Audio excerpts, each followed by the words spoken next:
لکه یو تپوس تاسو نه کوم موږ پښتانه یو د یو بل په خبرو پوهېږو چې زما څوک بېعزتي کوي زه به د هغې عزت کوم که بېعزتي به کوم نو چې د خدای د نوم څوک بېعزتي کوي نو خدای به دل عزت ورکوي یاره یو له ورکوي چې کافر دی رسول الله مبارک فرمایي چونکې د کافر خو جنت نشته آخرت یې تباه دی چې هر څه کوي نو خدای وي خیر دنیا ولا جنت کوم الدنیا سجن المؤمن و جنت الکافر کافر وی پرې هغه جنت نشته آخرت قبر تباه دی هر څه دنیا ورکوم مسلمان نه مسلمان که زما د نوم بېعزتي وکړه نو تباه کوم یا به د ایمان واپس هلم دا نعمت به ترې واپس هلم د ایمان والا نعمت چا را کړی وایه چا را کړی دا موږ چې مونځ کوو د چا په فضل کوو یو غریب او فقیر سړی و ډېر عاجز او ډېر فقیر څپلی هم د غریب نه دی داسې روان دی یو ښار ته ورغی لیڼونه ولاړ دي د ښار دروازې دي پخوا د پېښور خپلې دروازې وې دا مشران سپین ږیرو ته پته ده دا لاورۍ دروازه ده دا څه شی دی لکه اشنغری ده دا کابلی ده دا کوواټی ده دا خپلې رامداس ته دا دروازې وې او دا مشرانو ته پته ده به ماسخوتن بندولې او سار به بام سره کولاولې دننه به ښار ته څوک نه پرېښودل د ښار په قلا کې ګیرو دې چې ورغې لین لګېدلې دی او د ښار دروازه بنده ده هلکه بله دروازه ټولې بندې دي دا ښار ته به کله ننوځو وی د بادشاه نه باز تښتېدلی دی او چې کله بادشاه باز پیدا کړي نو وروستو به دروازې کولاویږي بادشاه قیمتي باز دی وی چې ته ونه تښتي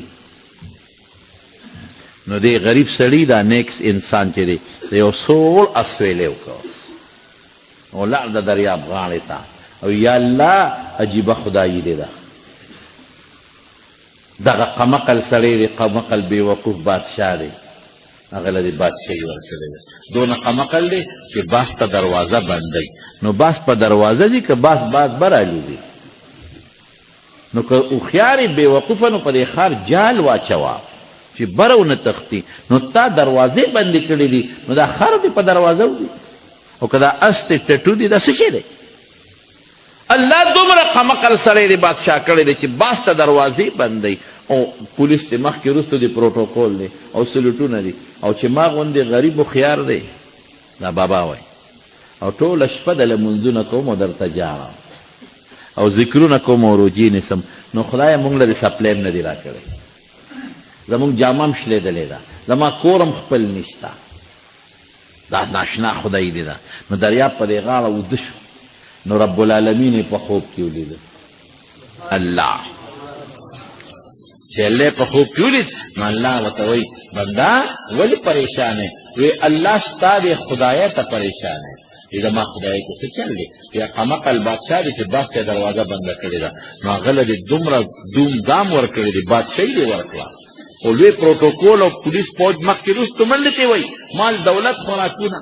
او چې زه هوښیار یم او ستا عبادت کوم نو الله زما څپلی نشته جامې نشته ښځه بچي کور قسم نشته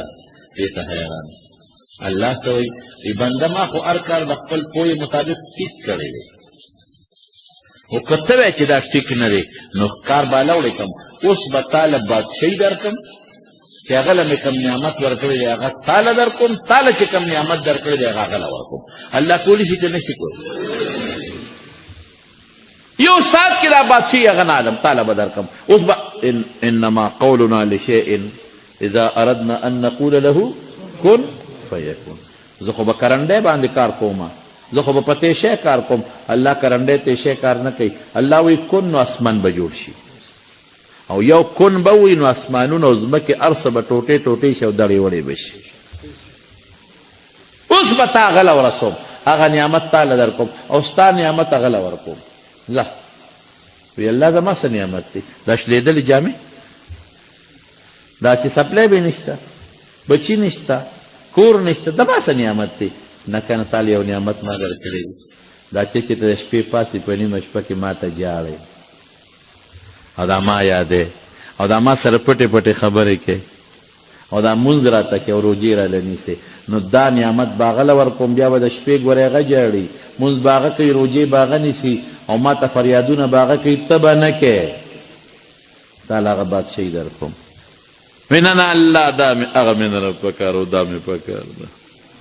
دا د شپې چې پاسم که نه دا بادشاهي مې پکار ده. شیخ عبدالقادر جیلانی رحمت الله علیه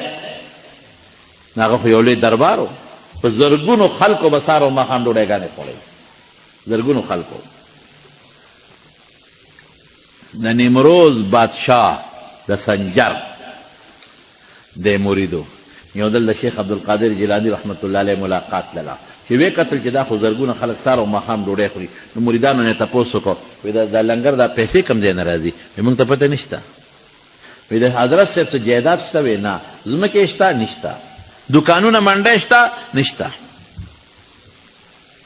اوه دا خو به غریب ډېر قرضداري،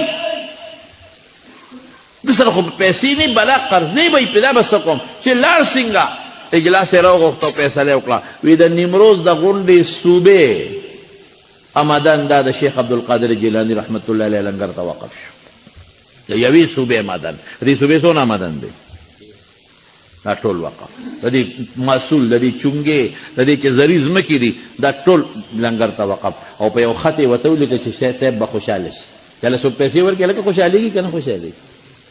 خوشحاله به شي. په کاغذ یې ولیکل چې صاحب ما خو ستا لنګر ولیده، ډېره لویه خرچه ده، لهذا د نیمروز د غونډې صوبې آمدن ستا لنګر ته وقف. یا صاحبه که دا خط ماله راغلی وي نو ما به څونه ورته دواګانې کولې، څونه به خوشحاله شوی وم. څه وایي؟ هغه سړي ته وایي قاصد ته ویې راوړه په دې خط په شا ورته یو شعر لیکم، یو شعر یې ورته ولیکم. ورته څه وایي؟ وی چون چتر سنجری رخ بختم سیاه باد، در دل اگر بود هوس ملک سنجری، زانگه که یافتم خبر از ملک نیم شب، ما ملک نیم روز را به یک جو نمی خرم. څه وایي ورته؟ د بادشاهانو به تاج په سره و، نو په دې تاج کې به دلته یو توره پټه وه، د ډول لپاره به توره پټه وه. وی ای د سنجر بادشاه، تا خو د نیمروز د صوبې مدن وې، که ستا د ټولې بادشاه ته زما په زړه کې دونه پوټې خبره راځي، ټولې بادشاه ته، نو زما قسمت ته خدای داسې تور کړي لکه ستا په دې تاج کې چې دا توره پټه تلې ده. نو دا ولې؟ زانګه کې یافتم خبر از ملک نیمه شب، چې ما د نیمې شپې کومه مزه لیدې ده، یا خدای ته پاسم او جاړم ورته، د هغې نه پس ما ملک نیمه روز را به یک جو نمې خرم. وی د نیمروز ټوله بادشاهي د یوې وربشې په قیمت هم نه قبلوم.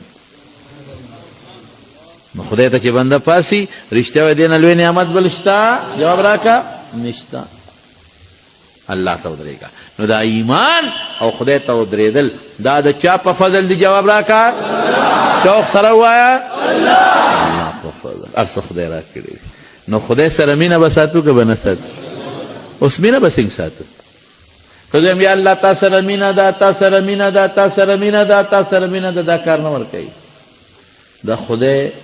ما سره چې د چا مینه زما خبرو سره به مینه که نه؟ نو چې الله سره مینه ده د خدای کلام سره به مینه کوي. کوو به که به نه کوو؟ چې خدای سره د چا مینه د دین مدرسو سره به مینه کوي، ځکه د خدای کتاب پکې ښودلی کوي. چې خدای سره د چا مینه نو مولا سره به مینه کوي، ځکه خدای درته ښایي، د خدای دین درته ښایي. چې خدای سره د چا مینه نو حافظان او قاریانو سره به مینه کوي. ولې؟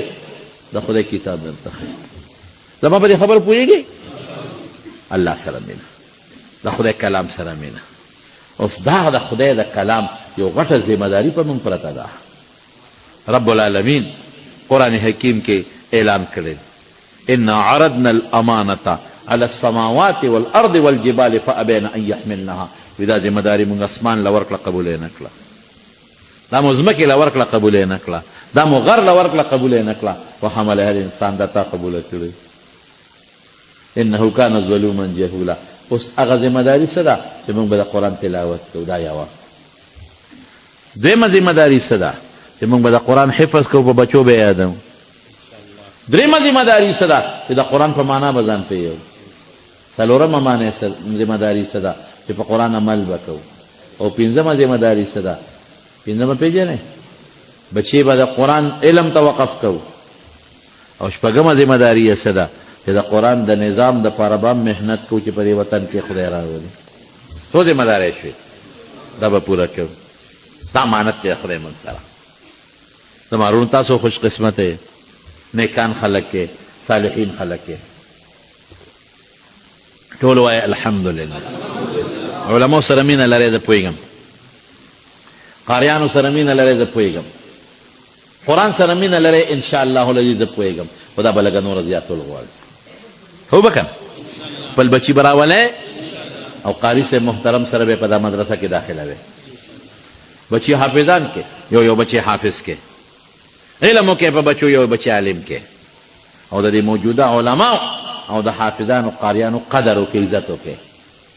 او په څه نیت یې قدر وکړئ د دې ملا صاحب قدر کوم په دې وجه نه چې د ما جنازه کوي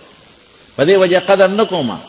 چې دا سپینه جامع چولې ده په دې وجه قدر نه کوم چې ګیرې پرېښی ده پټکې په سر دی نه په دې وجه قدر کوم چې دې ما خدای سره جوړه وکړئ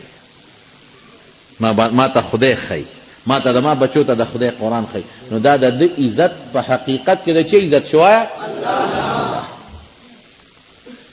نو نه پس به موږ انشاءالله دا فیصله کوو ښه دا موبایل به دا بچي دا څومره نوجوانان بچي دي موبایل به غلط نه استعمالوي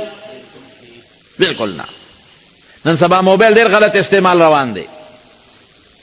ټول ورځ د کال سندرې پې اوري فلمونه پې ګوري بربنډو ښځو ته پې ګوري زما قسم په خدای په دې الله خفه کېږي نو که خدای دې خفه کړه نو بیا به تا هم خدای ګورې خفه کوي راوبدي نسي بیا ورسره څه کوې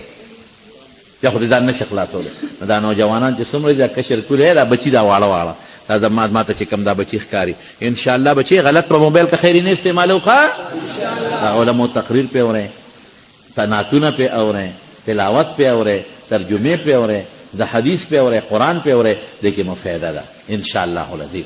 دا څو خبرې مې ستاسو خدمت کې عرض کړلې او ډېر خوشحاله شوم تاسو نه